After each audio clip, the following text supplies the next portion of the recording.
যে থিম আর কি কৃষি নিয়ে, সেখানে আপনারা দেখালেন যে আসলে আপনারা নারী কৃষি শ্রমিকদের প্রতি বেশি ঝুঁকেছেন এবং তাদের মতামত নিয়েছেন।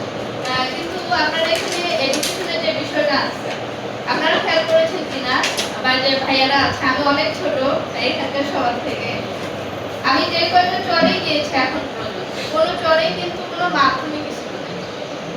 তো বাল্য বিয়েটা কেন হবে? আপনারা কি এই জায়গাটা কখনো টাচ করেছেন? আমার মনে হয় কোনো মিডিয়া এই বিষয়টাতে তেমনভাবে কাজ করেনি, যার কারণে আজকে গাইবান্ধা, কুড়িগ্রাম বা উত্তরাঞ্চলের মেয়েদের এই দুরবস্থা।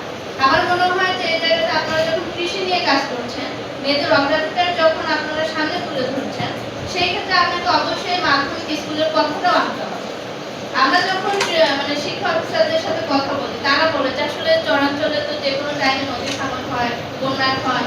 আমি নিজেও দেখেছি এর আগে যে বিভিন্ন স্কুল এখন ৪, ৫, ৬ বার তাদের মানে আবাসিক যে ভবনগুলো আছে সেগুলো কিন্তু অবকাঠামোগুলো ভেঙে যায়, আবার আরেক জায়গায় স্থানান্তর করে।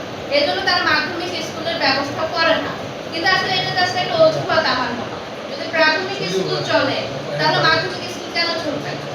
আজকে আমরা ইউপিজি বা দেখা যাচ্ছে যে ইনসিকিউরিটি ফিল করছি মেয়েরা, সেটা কেন হচ্ছে? কারণ আমরা যখনই প্রাথমিক বিদ্যালয়ের গণ্ডি পেরোচ্ছি, আমাকে মাধ্যমিক বা কলেজের জন্য গাইবান্ধার শহরে আসতে হচ্ছে বা নদী পার হয়ে অন্য উপজেলায় যেতে হচ্ছে, তারপরে সে মাধ্যমিকের সুযোগ পাচ্ছে। কিন্তু আমরা যদি চরে এই মাধ্যমিক স্কুলের ব্যবস্থা করি তাহলে কি হবে?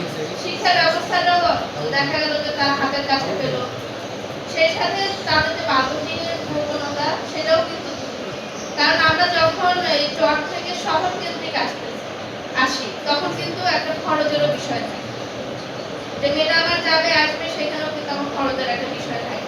তো যখন চরে আমরা এই সুযোগটা পাবো তখন কিন্তু আমাদের খরচটাও কমে আসবে।